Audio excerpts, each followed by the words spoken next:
Welcome to CBN's Spider-Man Homecoming spoiler-free review. I'll try to keep it short as possible. Usually don't do reviews, so let's see how this goes. I'm a kind of a more or less person most of the time, so we'll try to keep these on the shorter side. So in short, Spider-Man is back, and boy did he deliver. Let's jump right in and talk about the new movie, Spider-Man Homecoming. So much worked. First off, Tom Holland totally worked as Peter Parker, or the nickname you'll find out about him, which is hilarious. Being out of high school for years, it still felt like high school to me, and apparently it does to my teenage kids too, which gives me hope that many other people will feel the same way. Tom Holland absolutely nailed the persona as the uncomfortable teenager, and the story actually grew right out of that, which was perfect.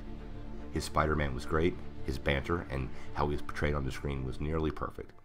I do have to say, it was an odd amount of ground time for Spidey. I'm not used to seeing him running on the ground or sneaking around on terra firma.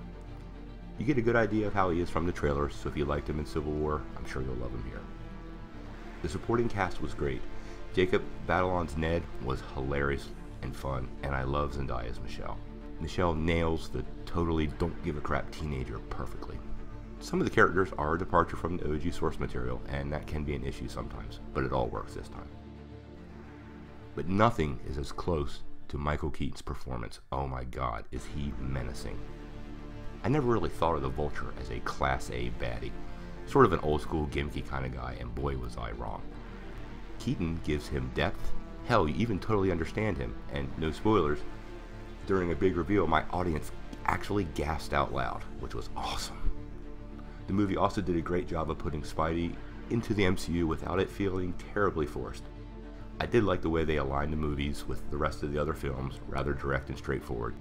The biggest MCU sort of surprise actually comes at the end with the return of a character that we haven't seen in a really long time, and a great joke from Happy, Jon Favreau. Having spent a few weeks in New York City over the course of my life, I have to say, they nailed that. Outside of Peter's bedroom being a little big, have you seen any New York apartments? It did actually feel like spending time in New York City and in the burbs. Most movies really miss this aspect of it all, and I was glad to see that they got it right. The mid-credit scene so perfectly sets up the sequel and the villain, and again, no spoilers, but this guy has been needing a silver screen adaptation for a really long time, and I can't wait.